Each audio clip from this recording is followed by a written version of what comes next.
A busy singer has little time for leisurely interviews, but just a few days ago, Miss Norman found an opportunity to sit down for a chat with Patrick Watson here in New York City. Jessye Norman, one of the movies that I keep looking at again and again because I get refreshed by it all the time is Diva, the story of a Paris telegraph boy who becomes so bewitched by an opera singer that he steals a recording of her voice and steals her dress and unleashes a whole thriller. I'm told that there was such an opera singer and such a telegraph boy. Yes, well, the opera singer's still around. I'm afraid we lost the telegraph boy.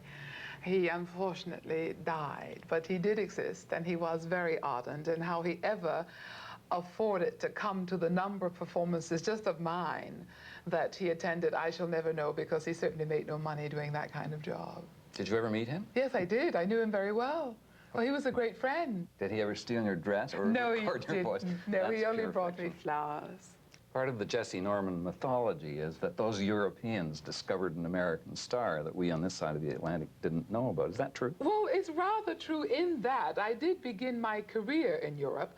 A lot of people, unfortunately, still sort of wonder when I'm coming to America to sing, as it were, instead of realizing that I've been singing in America for 6 months out of the year for about 15 years. And that it's only that I used to live in Berlin, and I have a pied-à-terre still in London, and I still am very attached to Europe, but after all, I am an American. You have very carefully guarded a part of your professional life for other than opera, for concerts and recitals. Why is that important?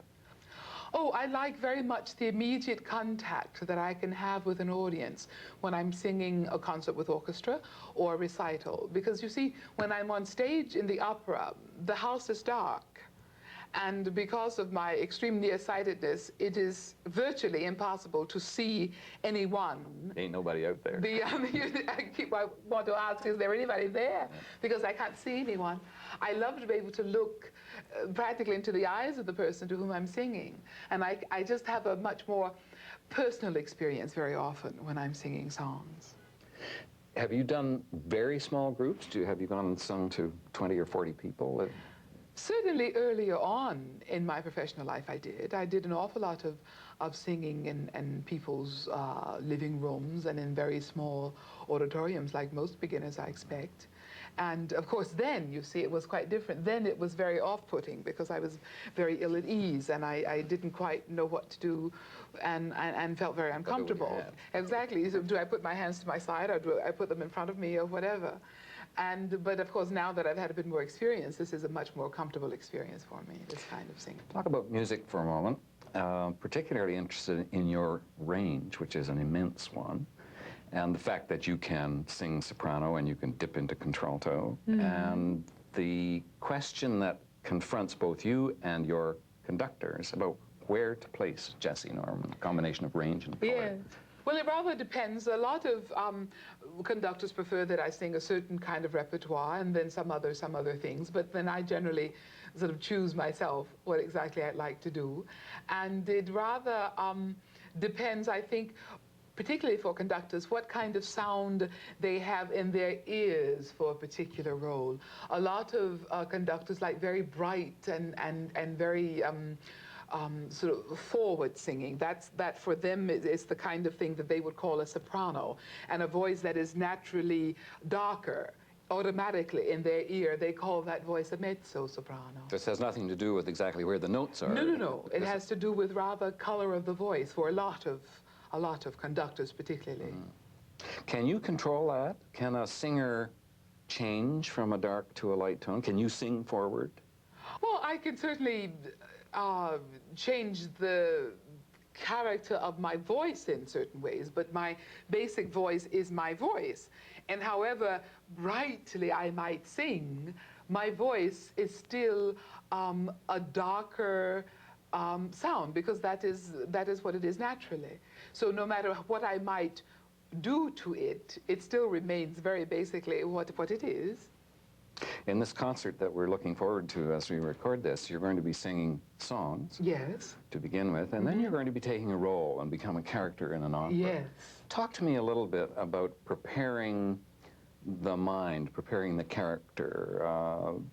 Jessye Norman sings songs, and then Isolde becomes a person. What's the difference in setting yourself emotionally for those two tasks? I'm a person also in the songs. In the 5 songs of Rückert, first of all, it's very varied. I sing about a transcendental experience, waking up in the middle of the night and discovering the calm of understanding that there is someone else that is in charge of the universe, and that even in the calm of the night, there is someone that is in charge, and that is a calming effect on the singer. I also sing about love and why I would like to be loved, not because of beauty, but because of myself. These are very philosophical things in a way. And then I think one of the greatest songs that I know of any song, Ich bin der Welt abhanden gekommen, to actually sing that I am far away from the world and I live alone in my music and in my song. That is the truth for a lot of musicians.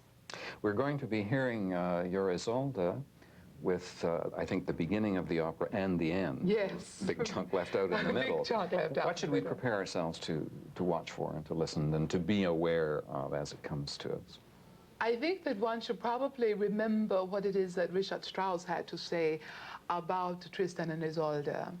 And he had to say that it had to be composed by a very cool head. Cool. Only a very cool head could compose that amount of emotion in that short period of time, talking principally about the prelude to Tristan and Isolde, because it is so emotionally charged that in the hands of a lesser composer, I don't think we could think as highly of this majestic music as we do normally. Because a lesser composer would get carried away and become completely extravagant? Carried away. It would become sentimental. It would become something else instead of the majesty that is there in that music.